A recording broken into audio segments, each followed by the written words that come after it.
LinkedIn is pretty amazing at helping you grow your small business. We cannot stop your new clients from emailing you at 3 a.m. We can help you sell, market, and hire in one place. We cannot help you be in 3 places at once.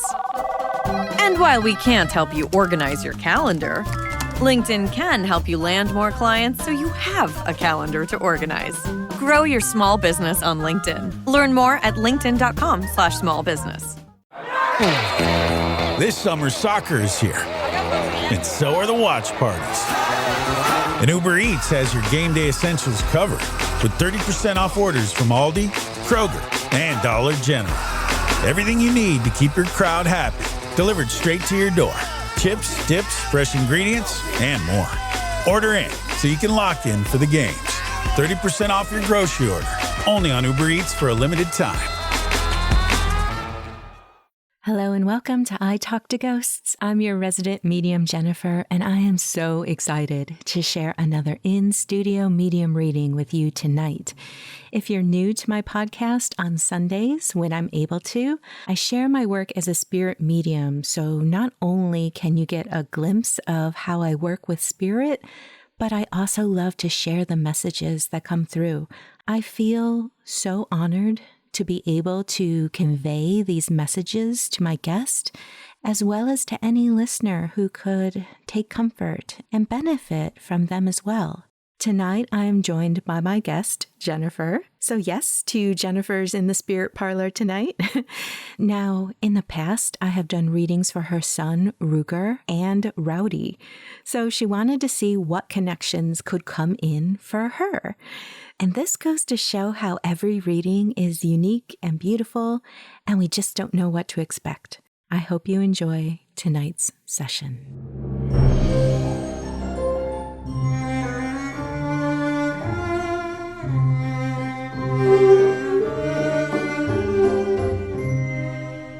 Okay, first things that are coming in for you, I do want to acknowledge that I've done a reading for Rowdy in the past and Rugar, and their grandmother has come in.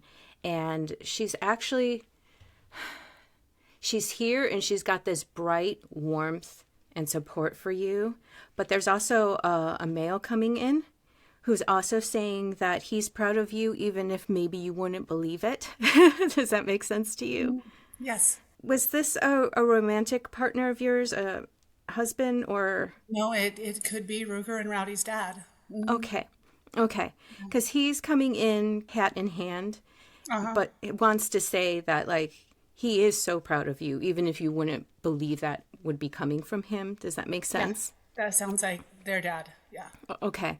And that he feels he held you back in a lot of ways.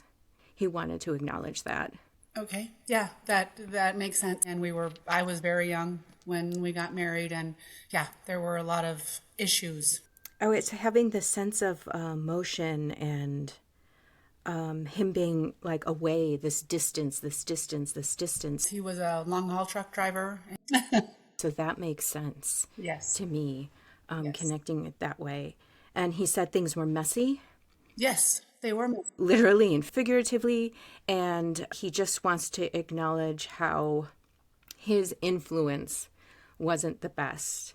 I'm feeling this thread of depression coming through, something that he had to deal with. Yes, it is. There's actually a brother in between Rugar and Rowdy that's his. And that caused, I really like the young man. He's I think he actually just had a son, and he was born on Rugar's birthday.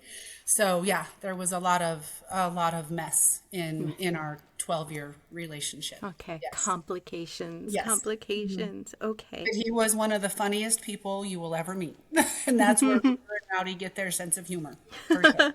I'm getting these details, like something about him being scruffy. Yes, when he'd come home off a long haul drive, yeah, he was always a little scruffy. Hose him down in the yard, right? Okay. And just to close the loop with him, were you in contact with him at all before he passed? No, not for quite a while. Not since Rowdy had been in high school. He was showing me needing some oxygen. He had the oxygen tube in his nose. Yeah, he went through a phase where he had a lot of health issues in the few years after we'd been divorced, and like really bad health issues, driving truck and drinking and other substances. And he did have some health issues. Yes. Okay. It really felt like your mom wanted to give him the space to come in and acknowledge some things, and really he has this warmth for you, and he just wanted to acknowledge just the issues you had to participate in with him and how hard it was, and he is really coming in with this, I am so proud of you. You probably wouldn't recognize me saying this or even believe me when I say it, but he really is proud of you and so happy for you, and he just expresses a lot of warmth and love for you. I appreciate that, because even though our relationship was kind of messy, I have two amazing kids. Yes. Because of him. So Exactly. You wouldn't have it any other way, right? right. Yeah. They're amazing. So I thank him for that. Yes. Okay. And the last thing he wanted to say was he had a hard time getting words out. It was like it could physically make him shake. He felt like he just had a hard time expressing himself when it came to vulnerable matters. I believe that. I believe that, yes. A day or two before he passed, he had just called Ruger. And I don't know that they'd really talked a lot, but Ruger had been to a rodeo in Alaska. And their dad had called and said, hey, son, do you think maybe I could go with you next year? And I think Ruger was like, yeah, I think we can make that work. That's one thing that I know gave Ruger a little bit of peace, is his last conversation was a positive one with him. And he was not good at communicating at all. Yeah, the feeling he's giving to me now with you relaying that conversation is it felt so vulnerable to ask. I'm sure it did. I'm sure it couldn't have been easy. Yeah, and he was trying. And then there's this whole theme of you got to get out of your own way and you have to follow your heart, and he wants to just express that to you just as a learning and encouragement to you that you should follow your heart, not see it as a place of vulnerability, that it's like if you really want something, you should go for it, because if you don't go for it, there's your answer, Right. Yeah. Okay. Now, your mom. Oh, Nanny. So much bright light and warmth and pride for you and love for you coming in. Some of the things that visually I was seeing is her having a cup of tea. There were these handmade coasters. I think that she had some like doilies that one of my grandmas made. Yeah. Yes, little doilies that came from both grandmas on both sides, great grandmas on both sides. Okay. Yes. And another thing that was coming through with Mother was there this big book of knowledge? It seems like there's this big old volume of something that had all kinds of knowledge in it. Yes, when I think of my mom and her mom, so my grandma Carol, I think of those two women as my book of knowledge. And my mom always had cookbooks, right? And so many of them came from my grandma Carol because she traveled overseas. And there's notes and there's stuff written in these cookbooks. And that's one of the things that Rowdy went and got all my mom's cookbooks and brought them home. And I have found so many cool, just little jotted notes in these books that have nothing to do with recipes, but just jotted notes. And literally my grandma Carol was this, she could cuss like a sailor, and she did, but she had so much knowledge because she traveled so much, and she just passed that through to my mom. And Mom was not always like preaching at us, but it was always there. And she always had something to go back to draw that knowledge from. So that's what I feel from that. Okay. And while you're talking, I see your mom either flour on her hands or something and going like boop, boop, boop, like wiping it like boop, boop, boop, Yep. and when she loved her family dinners, and she was always in the kitchen, and cooking and the Christmas candies and the Easter and the always, yeah. And the rolls, she would make these most amazing rolls for Christmas. And it was like, and she wouldn't just make like enough for us, even for a day or two of leftovers. She would make great big pans, and inevitably somebody would like step in them or put their hand in them. But yeah, the dinner, the rolls and the bread, and that's, yeah, she was always, yep. Okay.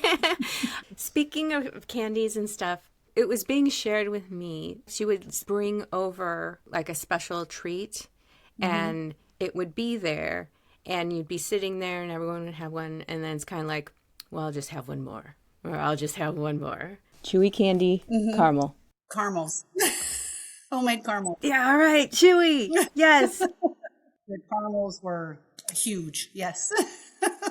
And just this sneaky mischief of, I'm going to have one more. And she would always, like I said, Christmas time, and my oldest and youngest and Rowdy, even growing up, they were wrestlers, and that was always in the middle of when they were cutting weight. And so it was always kind of like we had to we just got to have one more, And when Rowdy decided not to wrestle, he was like, yes, I can eat all the candies. She's like, the discipline. Like, you got to slap their hand. It's just the discipline. Yes. The wooden spoon was prevalent in my life. The wooden spoon. Oh, my goodness. Okay. And this is very random, and I'm very curious to see if you can connect this. I was seeing like a hole in some dry earth. Like, you got to watch out for the holes, or you don't want to step in this and hurt your leg, or have an animal hurt themselves. When we used to go gather cows in Stanley, there were always these bogs, and you had to watch where you went. Or, I mean, there was one time I was riding my horse through, and he went clear down in the bogs on top of me. So we had situations like that. Yes. It's like, you got to watch it. You got to watch it. You got to watch it. And Yes. I love this so much. She's so good at this. And like I've said that with Rowdy and with Rugar. Let me just muse for a minute. Some spirits are better at it than others. And I don't know if it's because they have the time or the energy, or if they're naturally gifted, or if like our energy syncs up and we're just vibing with each other. And you can't vibe with everyone, but we try. But she's really good at it. Let me And see. she was a very strong figure in all of our lives. She really was. Always, from day one. Yeah, and one of the main things that she wants to say is that you have had to juggle a lot, and you continue to have to manage and juggle and spin many plates, but the encouragement is there that you can do it if you manage your energy and your resources and your attention, and you take care of yourself. You can do all of it, and it might seem daunting, or people might wonder, how are you going to manage? And you might even think, how am I going to manage this? But you are absolutely capable, and the encouragement is there. Just manage smartly your time, your resources, your energy, and then make sure that you rest. That's, yes. That sounds like what she would be telling me Okay. right now. And I was just reading one of, my little Facebook memories. Yeah. There was just like a Mother's Day post from a few years ago. And I always, one of the first things I do in the mornings is I look through those memories and see if there's a memory of something that my mom had written. And there was one about, I not only had my 3 boys living here, I had 2 others. So I had 5 boys that lived here at one time.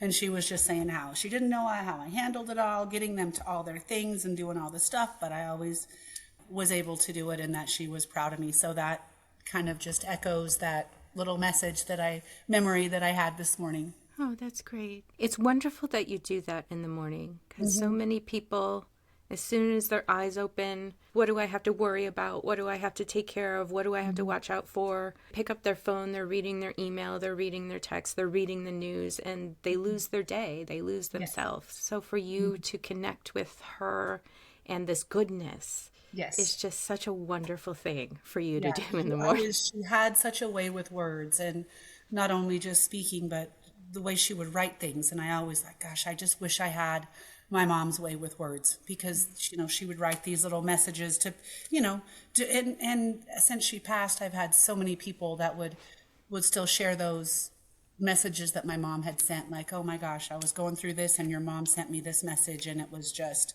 and they share them with me, and I'm like, oh, I just want to have her way with words. Well, just lead with your heart and the words will come. Yes. I think when people can sense that you're there for them and you're giving them your energy, that matters so much. It does. It does. It can be so rare. Yes. Oh, nowadays, I believe it's when people know little acts, it makes it personal acts, it makes a huge difference. A huge difference of connection that I think we're losing, and it's sad. I think it'll swing back the other way, though. I think so too. I think people are really wanting to have those personal connections more. Exactly. I do. They're important. Exactly. We need them.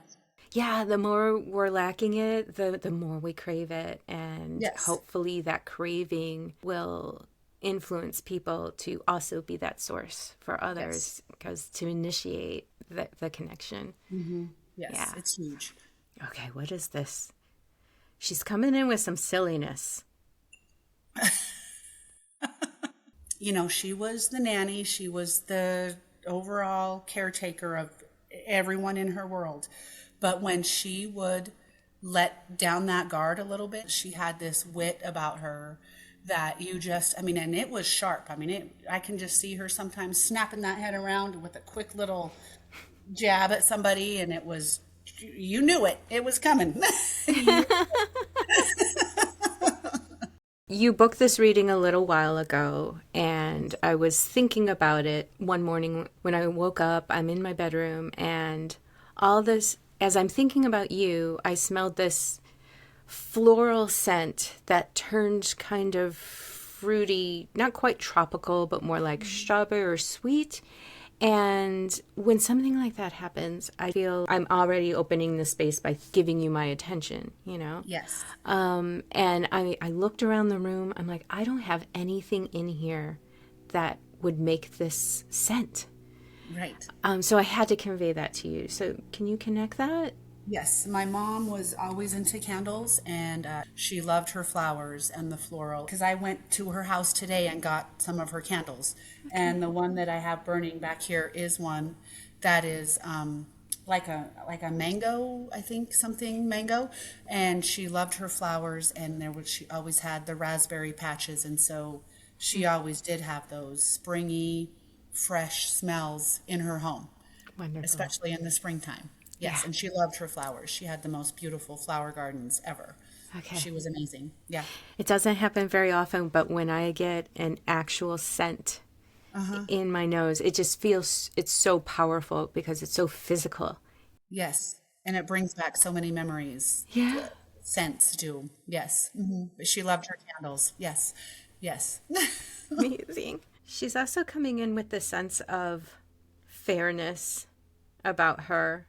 Well, not only keeping people in line, but also trying to treat everyone equally and keeping the playing field level. And it feels like there were so many teaching moments with her. Yes. Where anything could be a teaching moment. Yes. And she just wanted to convey that and have that flow through her so much. Christmas, everything was like, okay, well, I did this, and I did this. Everybody's going to get the same. There was no, and it wasn't just the gift giving. It was her time. She wanted to have that time. And I was lucky enough to live a mile down the road. My mom and dad's house is a mile from here, but my brother and his kids lived in Boise.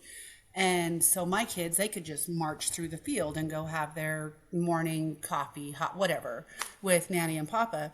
And when my brother's kids were starting to get older, she would just, if he needed something, she would drop everything and she would go to Boise, because she was going to make sure that those kids got the same time and the same energy as these grandkids. So yeah, she was very we went to all these events for these kids, I'm going to go to these events. You know, they were very young when she passed, so they weren't as active at the time.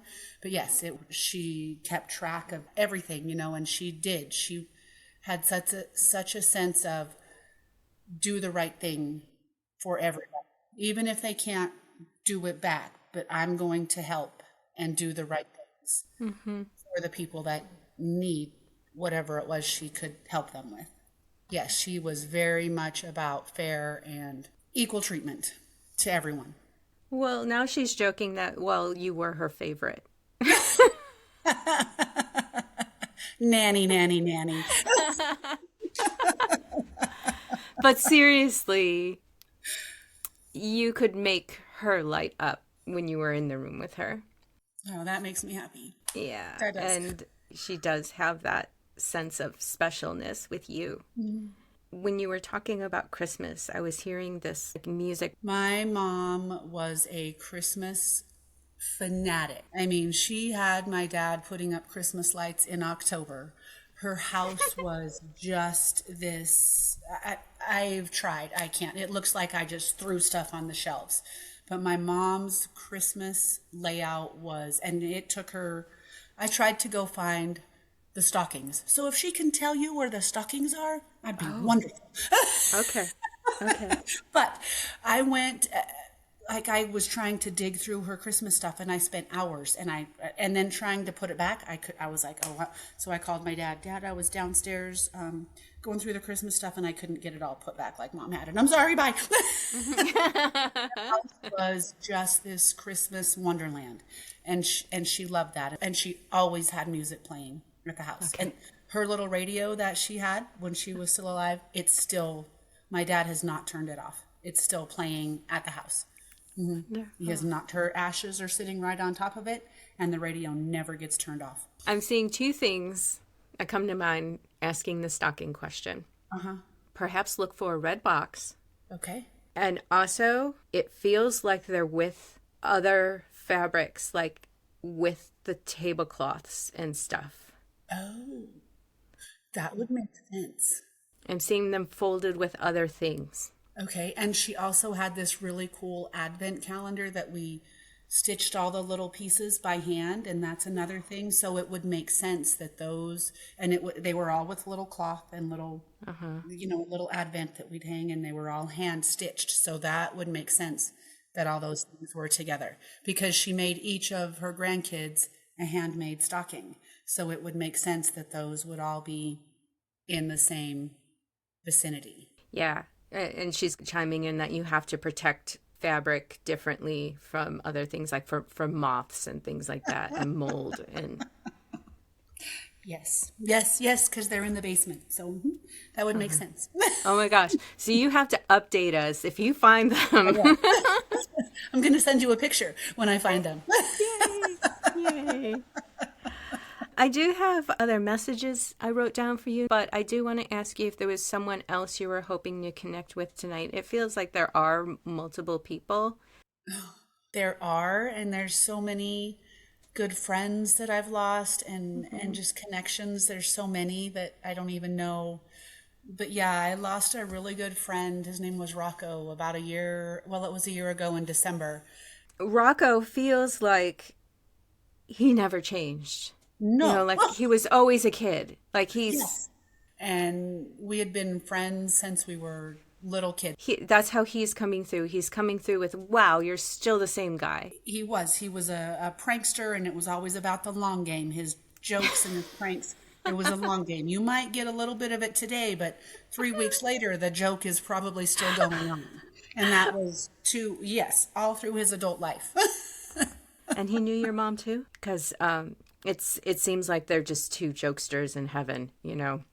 Oh, yes. Yes. My mom loved him dearly. Oh my gosh, because they would play jokes on each other all the time. My mom used to have a business uptown, and they would him and his brother would hide under her steps and scare her when she came. Yes. And so I hate to tell this story live and in living color, but the one time I snuck out of my house. It was with Rocco. And when my dad found out, like, he was hunting tire tracks, he was coming to the school to see, and my mom was calling Rocco. She's like, hey, Joe is on it and he knows it's you and you better. And at my mom's funeral, Rocco got up and told that story about how my mom, even though she was very as mad at me as my dad was, she was trying to protect Rocco from the wrath of Papa Joe. The wrath. The storm's coming. The storm's coming. Yes. But yes, they had a really great, because we traveled miles together, hours, Yeah. to wrestling tournaments. My parents had a little van and we had all the wrestlers in the back, and oh yeah, there was always nonsense going on. He wants you to remember all those times. You have such a rich past to draw on, and let that infuse you with that youthful energy again. You're still the same person too. And if you feel you're just faded and frayed at the edges, just give yourself that time to rest. Bring in all those memories and that laughter and everything to infuse that youth in you again. Because he's like, you still have your spark. We have to shelter our spark, and we have to, fan the flames sometimes. And Yes. but we never lose it, even though we can feel disconnected or tired. We're not tired forever. It just means we need a little rest, and things need to wait, and they can wait and put it on pause. And most of the time when we're like bone tired, we think, oh gosh, I need weeks. But really, sometimes 20 minutes is enough to like completely change your mindset that you had all day. Okay. Yeah. Yeah. So just hang in there. Okay. And just really, gosh, he's like, I want to be a battery for you. I want to be able to recharge you. And I really do believe that spirit can help inspire us, nudge us along a little, and support us and hold us up a little bit. We need that once in a while. We do. I really do. We do. Yes. So, they're only a thought away. They're only an emotion away. We always think, oh, they're over there somewhere. And it's like, no, you have a soul. They are a soul. It's all connected. It's That all energy is there. Yes. Yes. And we're just too busy in our loud life Yes. to notice the subtlety. Right. We have to create the space for it. Yes. Absolutely. Yes. Okay. I have some messages that I wrote down for you tonight. Okay. Everyone is bringing in the encouragement. Make those changes if you want them for you, is what they're saying. You have to come first at some point. You can handle anything. Make sure you rest. And don't let others color your opinion. Okay? Listen to yourself. It's okay to hear others, but don't let others talk you out of something or just have their energy overwrite yours. And don't be afraid to accept genuine help from others. That's a hard one for me. Yeah, it's only fair that you can accept help from others too. And even maybe ask for it every once in a while. I will try. I will try. And if someone offers, take a deep breath and say, yes, this little thing would really help me a lot, and accept the genuine help. Okay. Yeah. And lastly, the world is here for you to cherish and enjoy. It can't be business all the time. If there's anything you really want to do and you're just like, oh, how will I make that happen if I'm also covering this, and this, you have to follow your heart. And this world is so big and full of resources, and it's here to love and enjoy and to cherish.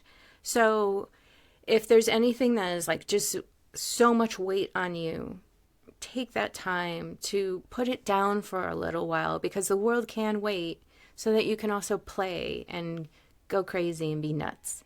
And there's also this message of you should be confident in yourself. And if you're not confident in yourself, ask yourself what it is you need in order to feel more confident to go forward.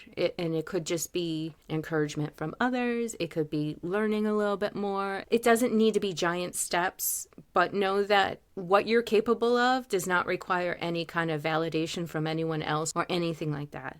They're saying you should be confident, and you should go out without worry that you can do the things you want to do. Does that resonate with you right now?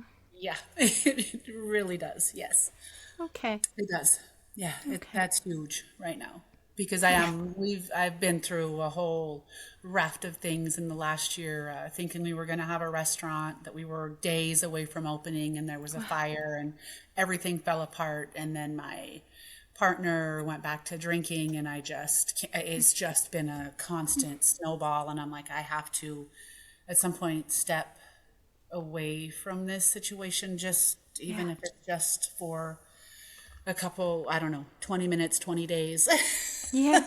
I have to, because I've been so overwhelmed with trying to take care of that and trying to take care of him and trying to figure out if I need to get it back to another job. So yeah, it's been a juggle since February. Yeah. Yeah, Yes. I think that's what they mean with that influence coloring everything, and to be able to step away from it to get your own clarity and your own compass could be really helpful, because anything that you want to do is going to influence all of that in a positive way. Okay. Make sure you lead with your heart and you do the things that you want to do and make the changes you need to make, and not just be battered in the wind by everything that's going on. You have agency. You are able to make your own decisions despite all of that, and you keep going. Anything you set your mind to, oh my gosh, you're going to be able to do it. Look at what you've accomplished. You're still standing. There's not a day that you haven't been here, waking up swinging. So it's like, just know it. I know it's been tiring, and I know it's been heavy. You don't have to continue to carry that weight. You can reset and start over, because every day, every morning is a great new reset gift. Yes. And, your mom has words of wisdom to guide you along. Yes. And we have to be careful not to continue to carry the burdens that are kind of in the past now. Yes. Yes. Okay. Okay. I like Yeah. And if there's anything going on currently, it's like, well, right now you're just sitting in a room. Right. Where's your energy? Where's your mind? Where's your heart? It can't possibly be 24/7. Right. Big whole world to run around and play in, to be silly for. And, you've got stockings to find. Stockings to find them. That is my mission. Oh my gosh. I'm Yes. going to find them. Please let us know. I will. Well, Jennifer, this has been so delightful and It has. so wonderful. Thank you so much for trusting me Thank to you. do this for you and to share this with you. It's just so personal, and I feel all of it, and it's amazing. And Yes. I feel better. I feel better. well, before we go, do you have a personal ghost story that you'd like to share tonight? I do. It's way back in the day when I was in high school, and my best friend and I had heard because our moms were also good friends in high school growing up, and they used to talk about these Ouija board stories. So we went right uptown to the toy store and bought us a little Ouija board, and we'd go, and that would be after basketball practice or whatever, we'd go play with the Ouija board. And we found this one spirit that was talking to us, and it was supposedly a little girl who had fallen into a well and had passed. And we kept talking to this little girl, and all of a sudden the messages started getting really dark and really like offensive towards my friend Heather. And it was never towards me, but it would always have things to say about Heather, about harming her and stuff. And we're like, we've got to get rid of this thing. And our moms are like, well, you got to burn it. You can't just throw it away. You got to burn it. So we go trudging out. My dad had a great big burn barrel out in the field, and we go out to the burn barrel and we throw it in the burn barrel, and I douse it with gas. And my friend Heather is standing behind me, like 3 or 4 feet behind me. And I throw the match in, and those flames go up and did not touch me, and it singed all of her hair, burned all of her eyebrows and eyelashes off, and it did not even touch me. And she was way behind me because I could just see the flames almost like separate. And it's still so vivid in my mind. They just went around me to her. And we had played used it for months, because we were connected to this little girl that was in the well with her little stuffed animal. And then all of a sudden it started getting dark and really weird how it just focused on Heather. And when I put that thing on fire and those flames went around me, I was like, oh, I am done. Wow. Yeah, that was one of the craziest things. And our moms had told weird stories about when they were young girls playing with the Ouija board, the tables raising and things. And I didn't believe. I'm like, oh, you guys, that's not true. Then the more we started playing with it, we're like, oh, well, you can see. Then it's not playing, but interacting with it. We could definitely feel that they were not making those stories up. Wow. So that was my one most vivid interaction that I would say. What a cautionary tale that is. Yes. The energy was drawn to her, and so it just went around and still was going. Yes. Wow. Yeah. I can still feel the heat, and I can just still picture that burn barrel and the flames. I mean, because of course I poured a lot of gas on it because I wanted it gone. And the heat and those flames just coming around me. And I didn't have one singed hair, nothing. And I had a lot of hair. It could have got me good, but it burned all the hair around her face, her eyebrows, her eyelashes. Yeah. She was okay. She was okay. Okay. She was okay. We were pretty rattled for a few days, and our moms were like, we told you not to. Like, we know. We're sorry. We're sorry. Lesson learned. Check it off. Wow. Yes. Oh my gosh. And it still seems so weird that you can go to a toy store and buy those in the game section. It's very true, but you can make your own. It becomes what it is based on the energy and your intent. And then, if you start to get freaked out, that's going to be feeding it that energy. And maybe your friend Heather was just really good at emoting, has like a natural connection, and then whatever it was, just hijacked it. And yeah. I still kind of get the little shivers when I think about it. You gave me the shivers. Everyone write in if you got the shivers tonight. Well, thank you so much. This has just been such a treat. And thank you. And thanks again. Just fabulous. It is fabulous. I'm so glad that Rowdy connected us.